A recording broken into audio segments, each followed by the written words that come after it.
Salut à toi public. Dans cet exercice, on va utiliser la loi des mailles.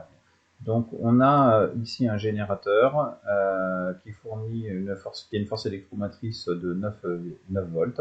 On a un récepteur qui est une résistance et on a un moteur. Donc la question 1, on nous demande de reproduire le schéma et représenter les tensions UBC, UCD, UAB et UDO. Donc je reproduis le schéma. Ici concrètement, représenter UBC. UBC, la flèche doit pointer vers B. UCD, la flèche doit pointer vers C. UAB, la flèche doit pointer vers A, donc UAB ici. Et UDE, la flèche doit pointer vers E. Donc ça c'est bon, on a représenté toutes les flèches. On vérifie vite fait les conventions. Alors, convention générateur ici, on a la flèche de l'intensité qui est dans la même direction que la flèche de la tension. Donc, on va avoir une tension positive et une intensité positive.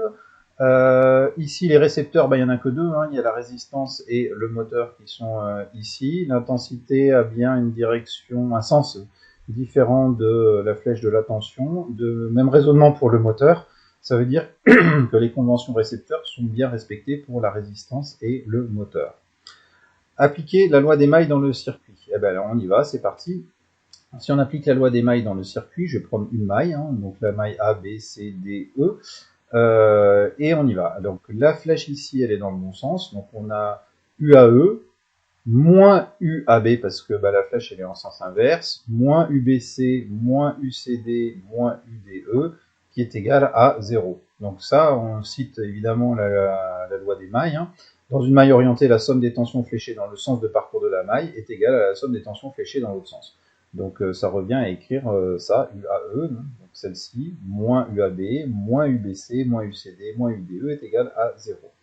Et tout ça, on va l'utiliser pour exprimer la tension UBC en fonction des autres tensions électriques. Donc UBC, c'est elle que l'on cherche.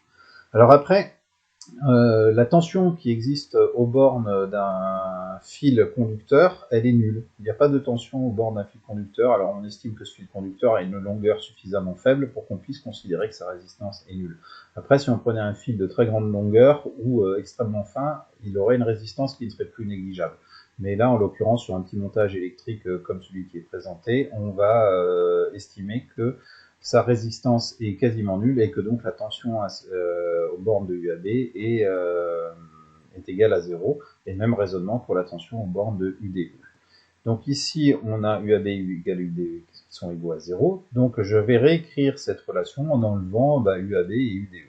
Okay, donc on a UAE moins UBC moins UCD qui est égal à 0. Et ce qu'on me demande dans la question, c'est d'exprimer UBC. Donc je vais isoler lui. Et je me retrouve avec UBC égale UAE moins UCD. Voilà pour la résolution de cet exercice. C'est pas très compliqué, mais il faut bien faire attention à l'orientation des flèches, bien orienter sa maille et respecter la loi des mailles. Voilà, écoute, j'espère que cette vidéo t'aura aidé, et puis je te dis à très bientôt sur la chaîne.